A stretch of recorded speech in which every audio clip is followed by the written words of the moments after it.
nervioso central está dividido en dos porciones. En una se encontrará en la parte superior, que sería el abarcando de lo que es el encéfalo, y la parte inferior, que sería abarcando lo que sería la médula espinal. Dentro del sistema nervioso encontraremos meninges, que van a ser las que van a proteger a nuestro cerebro, como se muestra aquí en la imagen de acá. Estas meninges son muy importantes, ya que son tres de suma importancia. Aquí en el esquema podemos ver que está la piel. La piel está por muy encima, como todos sabemos. Luego seguirá la aponeurosis, el periósteo y el hueso. Y después seguirán las tres estructuras llamadas meninges.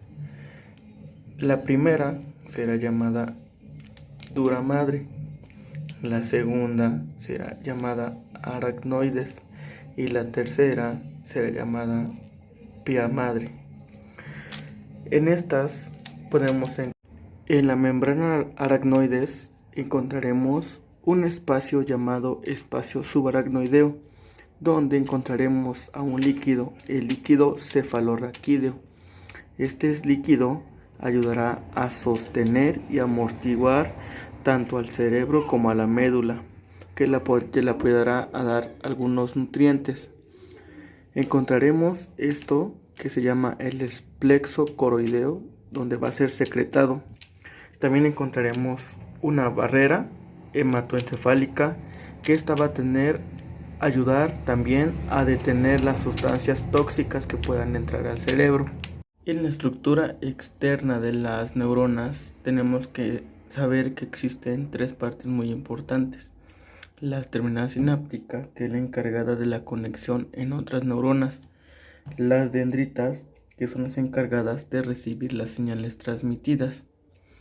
También tenemos que saber que las neuronas también existen varios tipos. La unipolar, que está encargada y relacionada con la parte sensitiva. La dipolar, que está encargada con la parte olfatoria. Y la multipolar, que está encargada con la parte motora. En la estructura interna de las neuronas encontraremos al núcleo, que en ella se encontrará la información genética. La mitocondria, que es el centro de liberación de energía. Los microtúbulos, que serán los encargados de transportar el material necesario para la neurona. El aparato de Golgi, que empaqueta a las moléculas vesiculares. Los lisosomas, que son los encargados de la síntesis de proteínas. El citoplasma, que es el fluido translúcido en el interior de la célula. Y por último, el retículo endoplasmático, en donde interviene en la síntesis de proteínas más importantes para la neurona. En el grupo de neuronas encontramos a los neuroglositos, y en ellos encontramos a cuatro tipos. Los oligodendrocitos, que su función va a ser la impulsión nerviosa y funcionan también como una capa aislante.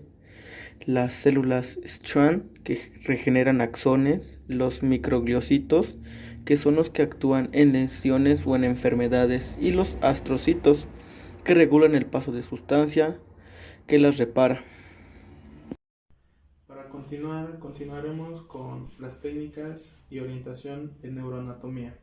En este tercer apartado podremos hablar de unas cuantas de las técnicas neuroanatómicas más utilizadas, y también se explicará el sistema de orientación que usan los neuroanatomistas para describir la localización de las estructuras en el sistema nervioso de los vertebrados. La clave del estudio de la neuroanatomía está en preparar el tejido neural de distintos modos, cada uno de los cuales permite ver claramente un aspecto diferente de la estructura neural. A continuación explicaré las siguientes técnicas neuroanatómicas. Comencemos con la tinción de Golgi. Camillo Golgi, un médico italiano, descubrió accidentalmente a principios de 1870 la llamada tinción de Golgi. Estaba intentando teñir las meninges mediante la exposición de una sección de tejido neural a dicromato potásico y nitrato de plata. Cuando cuando observó algo asombroso. Por alguna razón desconocida, el cromato de plata generado por la reacción química de las dos sustancias de Golgi que estaba utilizado penetró en unas cuantas neuronas de cada una de las láminas de tejido y tiñó por completo de negro cada una de estas neuronas. Este descubrimiento hizo posible ver neuronas individuales por primera vez, aunque solo su contorno, como las podemos ver en esta imagen. Continuamos con la tinción de Nisi. Aunque la tinción de Golgi permite ver con toda claridad el contorno de las pocas neuronas que absorben el tinte, no aporta ninguna indicación acerca de la cantidad de neuronas que hay en un área ni del carácter de su estructura interna. El primer procedimiento de tinción neural para superar estos inconvenientes fue la tinción de Nisi, método desarrollado por Franz Nisi, un psiquiatra alemán que en la década de 1880. La sustancia que utiliza más frecuentemente siguió el método de Nisi es violeta de cresilo. Esta y otras tinciones de Nisi penetran en todas las células de una sección, pero de hecho solo se unen a las estructuras de los cuerpos celulares de las neuronas. Así se puede estimar la cantidad de cuerpos celulares que hay en una zona contando el número de puntos teñidos con una sustancia de Nisi. En esta imagen se deberían de ver unos puntos, pero pues no salió de buena calidad y pues se ve así, pero aquí están unos puntos teñidos. Continuemos con la microscopía electrónica, la cual no aparece acá porque se me olvidó imprimirla. Una técnica neuroanatómica que aporta información detallada de medial y lateral, pues casi podría ser lo mismo.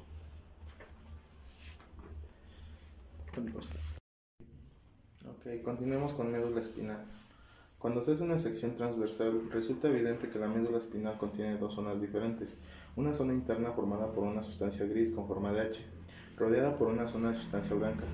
En su mayor parte, la sustancia gris está compuesta por cuerpos celulares e interneuronas amielínicas, mientras que la sustancia blanca lo está por axones mielínicos. Es la mielina lo que le da a la sustancia blanca su brillo blanco satinado. Los dos brazos dorsales de la sustancia gris de la médula se designan astas dorsales y los dos brazos ventrales se designan astas ventrales. Pares de nervios raquídeos están unidos a la médula espinal, uno a la izquierda y otro a la derecha, en 31 niveles diferentes de la médula. Cada uno de los 62 nervios raquídeos se divide cerca de la médula y sus axones se unen a la médula espinal a través de dos raíces, la raíz dorsal y la raíz ventral. Todos los axones que componen la raíz dorsal, ya sean somáticos o neuronegativos, proceden de neuronas sensitivas unipolares. Sus cuerpos celulares se agrupan justo fuera de la médula, formando los ganglios de la raíz dorsal. Muchos de sus terminaciones sinópticos se encuentran en las astas dorsales de la sustancia gris medular. En contraposición, los axones que forman la raíz ventral vienen de neuronas motoras multipolares, cuyos cuerpos celulares se localizan en las astas ventrales. Las neuronas que forman parte del sistema nervioso somático proyectan músculos esqueléticos. Las que pertenecen al sistema nervioso neurovegetativo proyectan a ganglios, donde establecen sinapsis con neuronas, que a su vez proyectan a órganos internos, que son como el corazón, el estómago y el hígado. El sistema nervioso de los vertebrados tiene tres ejes: anterior, posterior, dorsal ventral y medial lateral. Primero, anterior significa hacia el extremo de la nariz, que sería hacia adelante, como la línea morada lo indica.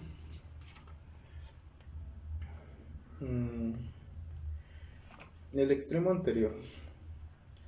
Y posterior significa hacia el extremo de la cola, como la línea, la flecha anaranjada lo indica también. A estas mismas direcciones en ocasiones se le llama rostral y cauda, respectivamente. Segundo, dorsal significa hacia la superficie de la espalda o la parte superior de la cabeza, que sería su espalda aquí como del gato, Y pues donde van sus orejas el gato. Y ventral significa hacia la superficie del pecho, la parte inferior de la cabeza. Superficie del pecho y la parte inferior.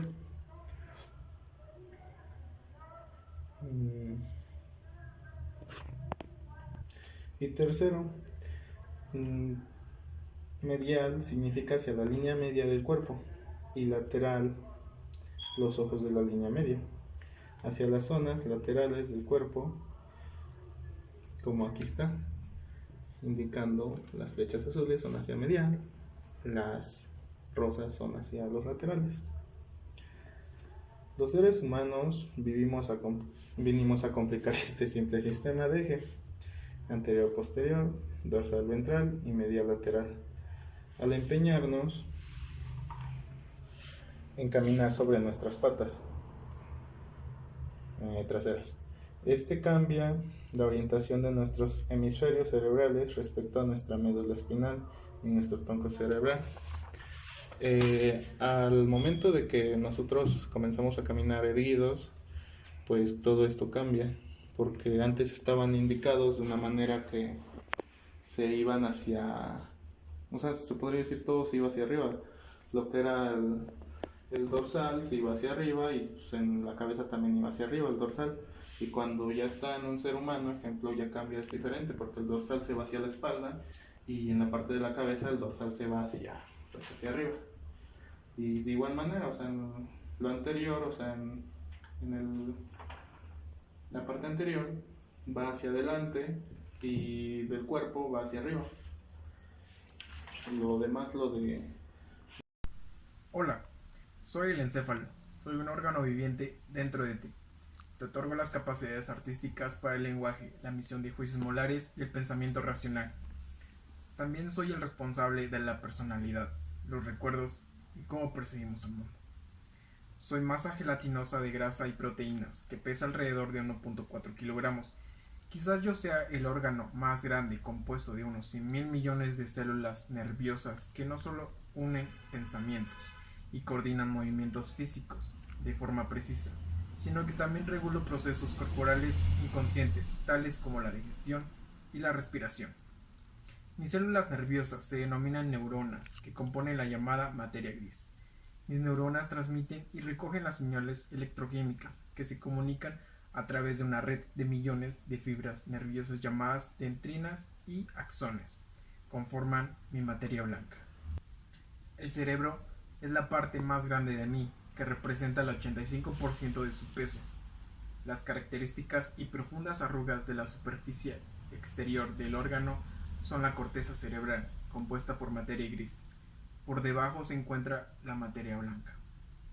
Es el cerebro, me hace a mí. Por tanto, el ser humano es especial. Tengo dos mitades o hemisferios. Se divide además en 4 regiones dentro de cada hemisferio.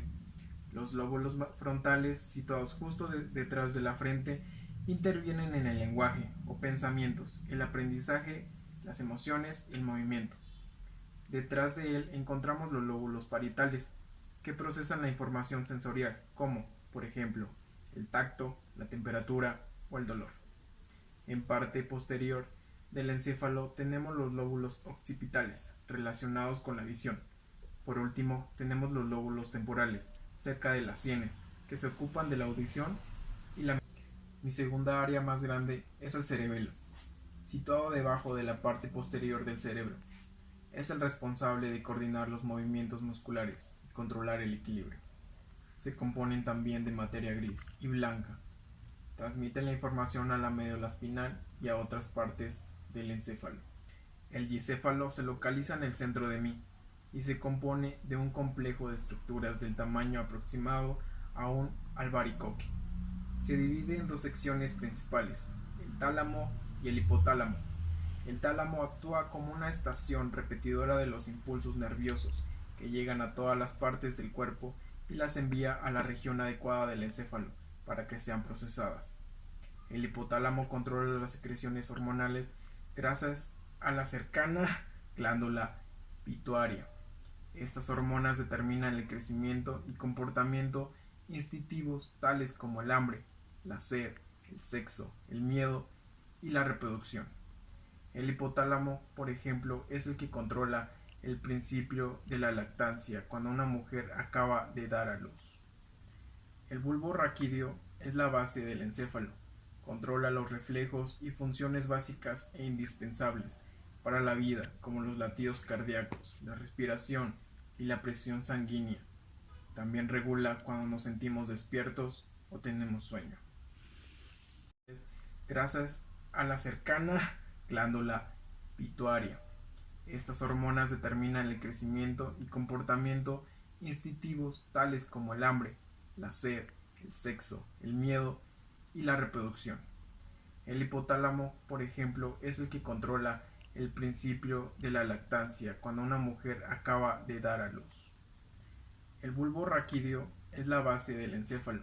Controla los reflejos y funciones básicas e indispensables para la vida, como los latidos cardíacos, la respiración y la presión sanguínea. También regula cuando nos sentimos despiertos o tenemos sueño.